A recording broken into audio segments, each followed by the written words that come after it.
Na mtazamaji wa Miujiza TV, ifuatayo ni Miujiza Habari na msemaji wako ni Kitoi Ali.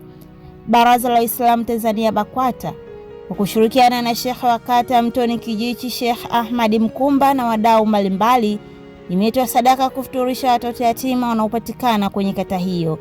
Iftari hiyo imefanyika tarehe 15 ya mwezi wa 3 siku ya Jumapili majira ya magharibi maeneo ya Mtoni Kijichi, ambapo viongozi wa serikali, mashehe na Waislamu mbalimbali wamejitokeza kwenye iftari hiyo. Naye diwani wa kata ya Mtoni Kijichi Mheshimiwa Kalinga amefurahishwa na kitendo cha kuwasaidia watoto yatima. Leo nimekuja jioni hii kwenye iftar ya ndugu yangu Mkumba, shehe wetu wa kata, ambapo leo amefutarisha na watoto wenye mazingira magumu, watoto yatima, watoto ambao hawana uwezo.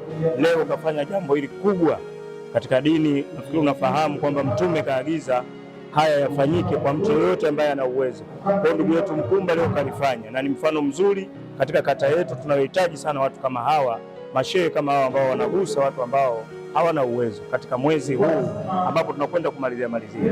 Mwenyekiti wa kata ya Mtoni Kijichi Muhammad Rajab amewaasa kina mama wasitupe watoto, kwani watoto ni baraka kwao.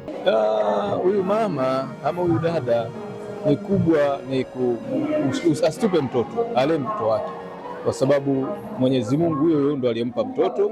Kwa hakuna sababu ya kuchukua mtoto na kutupa, malaki kama alichopewa yeye hakukihitaji, amepewa na Mwenyezi Mungu. Huyo mtoto ni wake, amle mtoto wake, asitupe watoto. Sheikh wa kata ya Mtoni Kijichi Ahmad Mkumba ameelezea jitihada zilizofanyika za kuwapata watoto wenye uhitaji katika kata yake. Hawa watoto ni wale watoto ambao kwamba sisi kama baraza tukishirikiana na wadau ambao kwamba wapo hapa leo ndio walioandaa hili jambo.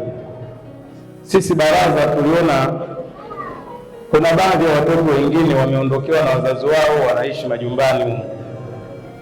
Tukaanza prosesi za kuwasaka, kuwajua anaishi wapi na anaishi na nani.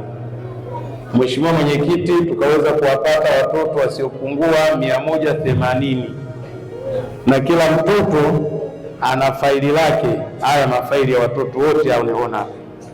Ukifungua humo ndani, Mheshimiwa Mwenyekiti, utakuta taarifa za mtoto huyo kuhusu mzazi wake amefia wapi, cheti cha kifo kipo humo, anaishi mtaa gani na nyumba namba ngapi. Mheshimiwa Mwenyekiti, sisi tulifanya juhudi hizo, tukombeni na nyinyi wenzetu wa serikali, hili jambo mtuunge mkono, mulishike. Watoto wetu ni hawa hapa, wala hawahitaji lolote lile isipokuwa ni sisi kuangalia, Mheshimiwa Mwenyekiti, nini tunaweza kufanya tuweze kuwasaidia hawa watoto. Mdau wa jambo amezungumzia namna alivyoguswa na watoto yatima. Sisi dini ya Kiislamu tunaamini mwezi huu ni mwezi wa toba, mwezi wa kusaidiana, mwezi wa kutoa sadaka sana kwa yatima. Ili na mambo yetu yaweze kwenda mbele, tunatakiwa tukumbuke jamii ambayo kwa sasa hawana wazazi na wana uhitaji wa hii iftari. Kwa hiyo mimi kama binadamu na nina watoto pia katika wanaotuzunguka katika jamii. Kwa hiyo unaona kuna umuhimu gani kutoa hata hii sadaka. Unajua kuna wengine mwezi mzima hawajapata iftari nzuri ama hawajapata kupata iftari kwa pamoja, watoto kama hawa. Kwa hiyo inakuwa ina faraja, inakuwa inaturudisha, tunafanya ibada. Hii ni ibada kabisa ambayo kwa sisi ambao tumejaliwa hicho kidogo tulicho nacho, tunaweza kutoa sadaka ili tuweze kujumuika kula kwa pamoja. Hafla hiyo imehitimishwa kwa kuwafuturisha watoto yatima pamoja na Waislamu waliohudhuria. Na huu ndo mwisho wa Miujiza Habari. Kwa updates mbalimbali endelea kufuatilia Miujiza TV. Subscribe Miujiza TV.